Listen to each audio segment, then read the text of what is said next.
in Excuse political me, Mr. power Hegseth, for the last 4 let's years, just stop. Let's just priorities stop. Let's other just than stop standards, right there. lethality, and Mr. meritocracy Hegseth, have driven decision-making. I'm quoting you from the podcast.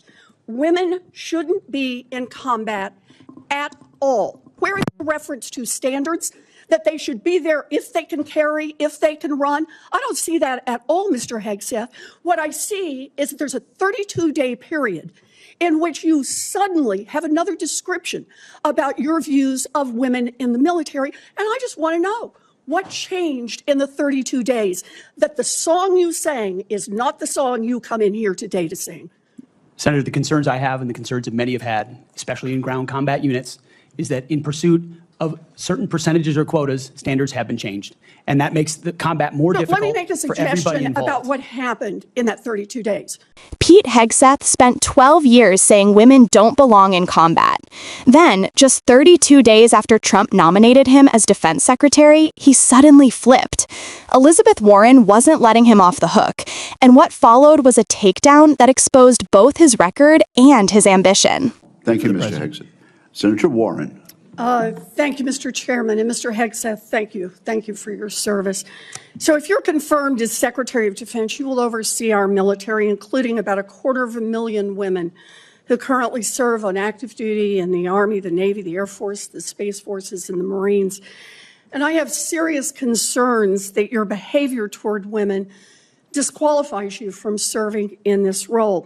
Now, I've been trying to get answers from you for quite some time on this. You haven't wanted to meet or to answer any of my questions, so we'll just have to do it here and dive in. I want to pick up on some of the questions asked by Senators Shaheen and Gillibrand and Hirono, and I just want to make sure we have a list of some of the facts that I think are undisputed.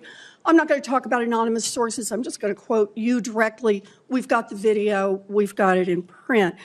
So going back to January 2013, you told a Fox News interviewer that women in the military simply couldn't measure up to men in the military, saying that allowing women to serve in combat roles would force the military to lower the bar.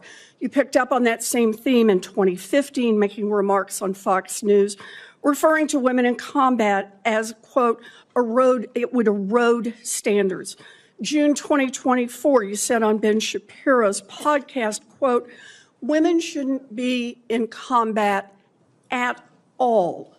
And then, of course, we've talked about it in 2024. You published a book, and you say on page 26 of your book, we need moms, but not in the military, especially in combat units. Page 48 of your book, you claim that women should not be in combat roles because men are distracted by women. And then 10 weeks ago, you appeared on the Sean Ryan show and said, I'm straight up just saying we should not have women in combat roles. Now, I presume you recall making all these statements? Senator, I'm not familiar with the article you're pointing to in 2013, but it underscores my argument completely, because in that 2013 argument, I was talking about standards. No, standards are what it's always been about, Let's not Senator. have this same fight again. Always been about Senate I've quoted standards. you directly. We've got the video. We're happy to show it.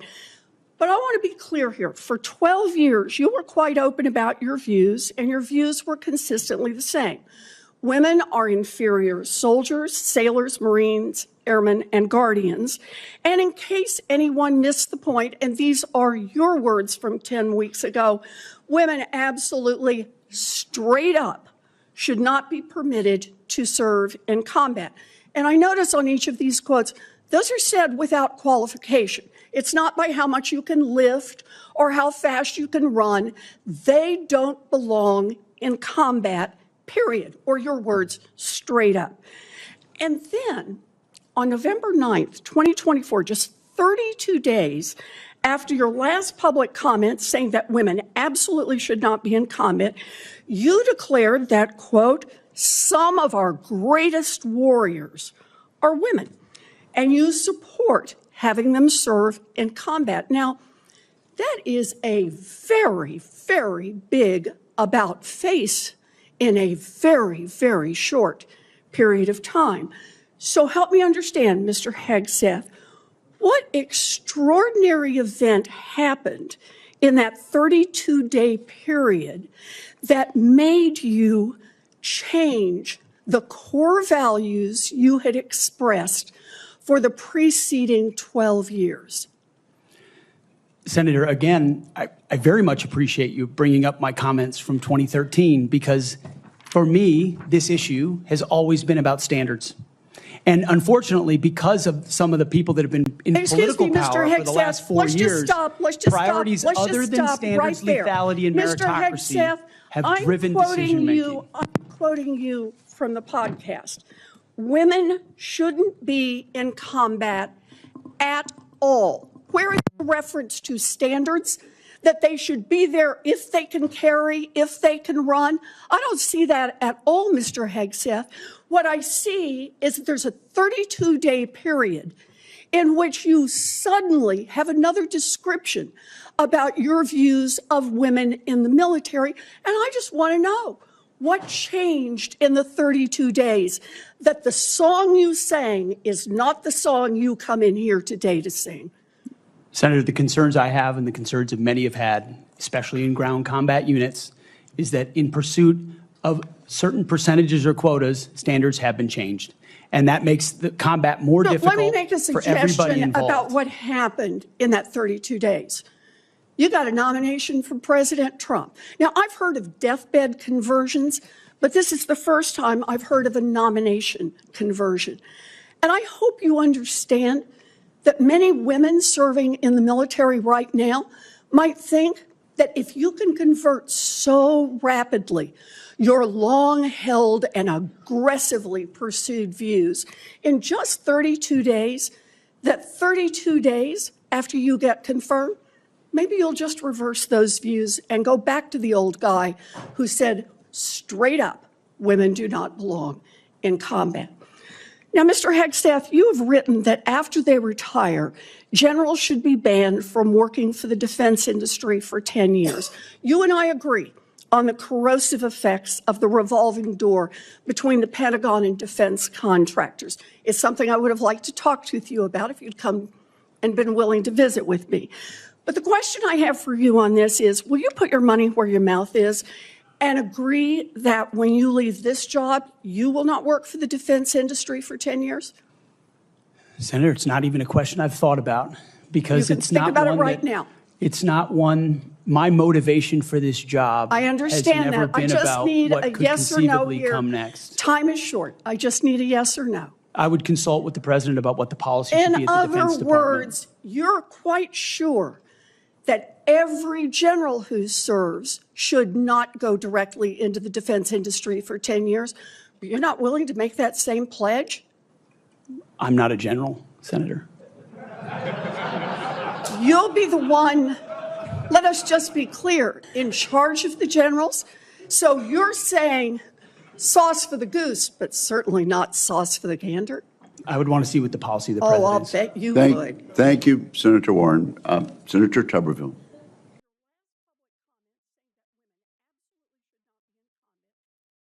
Elizabeth Warren comes prepared.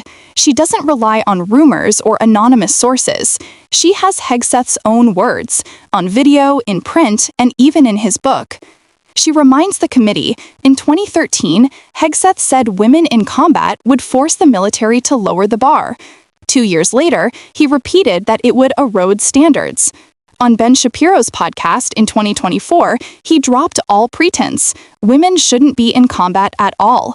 This isn't a slip of the tongue, it's a pattern. For over a decade, Hegseth painted women as inferior soldiers, no matter their skills. His book drives it home. We need moms, but not in the military, especially in combat units.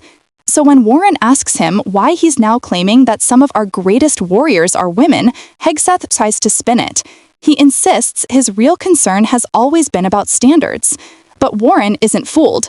She points out that just 10 weeks ago, he said flat out that women absolutely, straight up, should not serve in combat.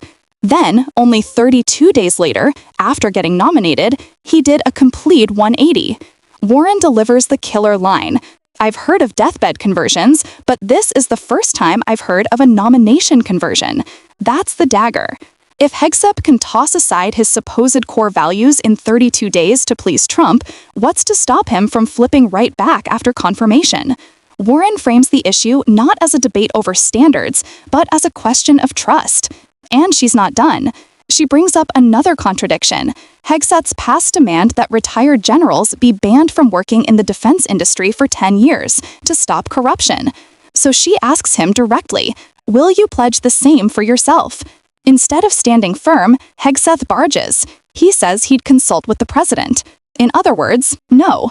Warren skewers the hypocrisy. So, sauce for the goose, but not sauce for the gander? The message is clear.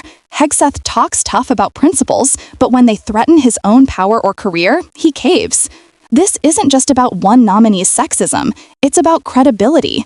The Secretary of Defense has to lead every branch of the military, including the 250,000 women currently serving. If Hegseth can't be honest about his own record or consistent in his beliefs, how can he be trusted to lead? Warren's questioning cut through the performance and exposed a nominee whose principles bend with politics. For 12 years, Pete Hegseth was adamant women don't belong in combat. Then, 32 days after a nomination, he suddenly reversed. That's not conviction, that's convenience. And the bigger issue is this: if a nominee can't hold firm on his own words, why should the Senate or the American people trust him with decisions of war and peace? If you think Warren nailed it here, hit that like button, subscribe for more breakdowns, and drop your thoughts below.